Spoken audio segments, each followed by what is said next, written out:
మన దగ్గర ప్లాట్ కొన్న వాళ్ళందరూ మన కాటేజెస్ లో సొకటొమ్ముగా బస్ చేయవచ్చు. తెలుసు కదా, మన దగ్గర మద్యపానం ధూమపానం నిషేధం. డబుల్ బెనిఫిట్ ఆఫర్ తో సిర్లసీమ 2. అరుణకి ఈసారి మీ మహబూబ్ నగర్ పార్లమెంట్ నుంచి గెలుపు సాధ్యమేనా? ఎందుకంటే అసెంబ్లీ ఎన్నికల్లో దాదాపు 10 కాంగ్రెస్, ఇటు 2 బీఆర్ఎస్, ఒక్కడు కూడా బీజేపీ లేదు. ఈసారి మీ గెలుపు అక్కడ సాధ్యమేనా? 100% సాధ్యం. ఏంటి మీ నమ్మకం? 100% సాధ్యం. తప్పకుండా మహబూబ్ నగర్ పార్లమెంట్ సీటు నేను కైవసం చేసుకుంటా. భారతీయ జనతా పార్టీ గెలుస్తుంది. ఏంటి అంత విశ్వాసం? అంటే మోదీ గారి యొక్క నాయకత్వంలో ఇవాళ ప్రతి ఒక్కరూ మొన్న అసెంబ్లీకి కాంగ్రెస్ పార్టీకి ఓటేసాము. ఇప్పుడు మటుకు ఈ ఓటు దేశం కోసం, నరేంద్ర మోదీ గారు ప్రధానమంత్రిగా ఉండాలి, దేశం కోసం ఈ ఓటును ఇప్పుడు వేసేటటువంటి ఓటు మనందరి కోసము, మరి నరేంద్ర మోదీ గారి నాయకత్వం ఉండాలంటే ఈసారి ఖచ్చితంగా తెలంగాణలో కూడా భారతీయ జనతా పార్టీ రావాలని ప్రతి ఒక్కరిలో ఉన్నటువంటి ఆలోచన. సో ఈరోజు మహబూబ్ నగర్లో కూడా ఈరోజు దేశం కోసం నరేంద్ర మోదీకి ఓటేద్దాం, పాలమూరు పార్లమెంటులో అభివృద్ధి కోసం డీకే అరుణమ్మ కోటేద్దామని ప్రజలు నిర్ణయం అయ్యి ఉన్నారు.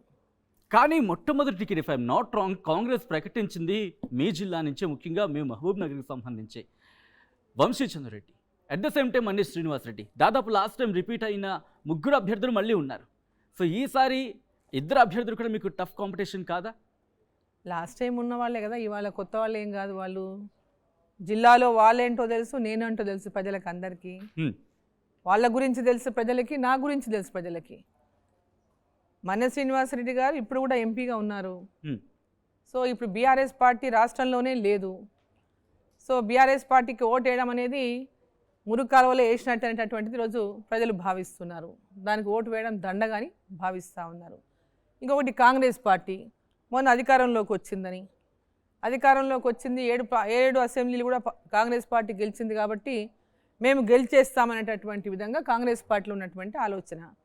సో ప్రజలు చాలా క్లారిటీతో ఉన్నారు. ఓటేసాము, గెలిపించాము రేవంత్ రెడ్డి గారిని, ముఖ్యమంత్రి అయ్యారు, ఇంకా వాళ్ళకు ఓటు అవసరం లేదు. ఇప్పుడు నరేంద్ర మోదీ గారు ప్రధానమంత్రి కావాలా, వారు ప్రధానమంత్రిగా ఉంటారు. ఇక్కడ మహబూబ్నగర్లో భారతీయ జనతా పార్టీ గెలవాలి, డీకే అరుణమ్మ ద్వారానే అభివృద్ధి సాధ్యమవుతుంది అనేటటువంటి పబ్లిక్ క్లారిటీ ఉంది. కాబట్టి ఆ విశ్వాసం నాకు, ఖచ్చితంగా నేను గెలుస్తానని. కంటిన్యూ చేద్దాం అరుణ గారు. నాతో పాటు మా ఎడిటోరియల్ టీం కూడా రెడీగా ఉంది క్వశ్చన్స్ అడగడానికి. సీనియర్ నాయకుడు మాజీ ఎంపీ జితేందర్ రెడ్డి సరిగ్గా ఎన్నికల టైంలో మీ పార్టీని వదిలేసి వెళ్ళిపోయాడు. దాని ఎఫెక్ట్ మీ పార్టీ మీద ఎంత పడుతుంది? మీ గెలుపు మీద ఏమైనా ఎఫెక్ట్ చూపిస్తుందా? ఒక భారతీయ జనతా పార్టీ మీద, నా గెలుపు మీద ఎలాంటి ప్రభావం ఉండదు. ఎందుకంటే జితేందర్ రెడ్డి గారు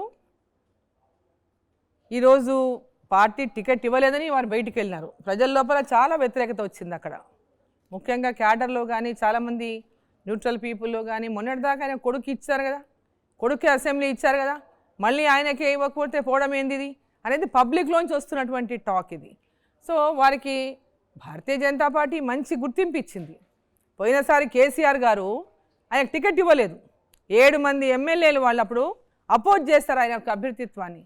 అపోజ్ చేస్తే కేసీఆర్ గారికి టికెట్ ఇవ్వలేదు.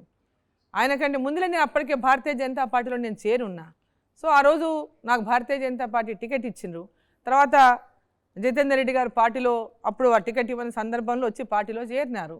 ఆ తర్వాత కూడా పార్టీ వారికి మంచి గుర్తింపే ఇచ్చింది. పార్టీలో జాతీయ స్థాయిలో కార్యవర్గ సభ్యునిగా ఇచ్చింది. ఆ తర్వాత పార్టీలో కూడా మంచి ప్రాముఖ్యతనే ఇచ్చింది. సో జిల్లాలో కూడా ప్రాముఖ్యత ఇచ్చింది. కానీ ఆయన వెళ్ళిపోవటం మీకు నష్టమా కదా? ఏ నష్టం కాదు. భారతీయ జనతా పార్టీ ఈరోజు నరేంద్ర మోదీ గారి నాయకత్వంలో వారి నాయకత్వాన్ని కోరుకుంటున్నారు. వారు ప్రధానమంత్రిగా ఉండాలి, ఇక్కడ డీకే అరుణమ్మ గెలవాలి అనేటటువంటి ప్రజలు కోరుకుంటున్నారు. ఎలాంటి నష్టం లేదు.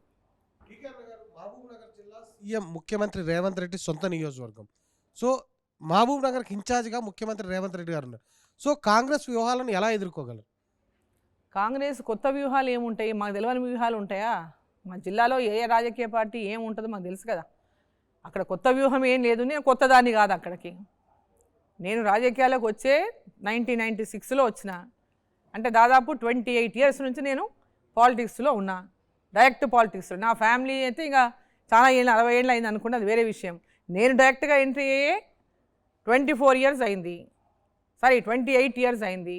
సో ఈరోజు జిల్లాలో ఏ విధంగా ఉంటుంది, ఎలా ఉంటుంది, ప్రజలు ఎట్లా ఉంటారు, ఎవరేంటి, ఎవరిని ఏ రకంగా ఆ జిల్లాలో వాళ్ళతో ఉన్నటువంటి సంబంధాలు అన్ని విషయాలుగా నాకు అనుభవం ఉన్నటువంటి నియోజకవర్గం, అది కొత్త కాదు నాకు.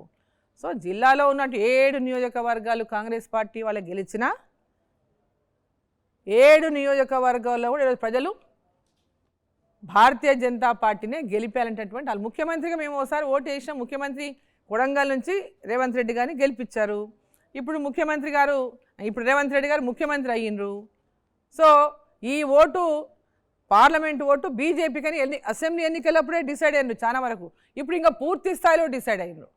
సో దాని విషయంలో 7 మంది ఎమ్మెల్యేలు ఉన్నా ఇక్కడ భారతీయ జనతా పార్టీ గెలుపును అడ్డుకోలేరు. మరిన్ని వీడియోస్ కోసం ఛానల్ ని సబ్స్క్రైబ్ చేయండి, లేటెస్ట్ అప్డేట్స్ కోసం వాట్సాప్ ఛానల్ ని ఫాలో చేయండి అండ్ లింక్ డిస్క్రిప్షన్ లో ఉంది.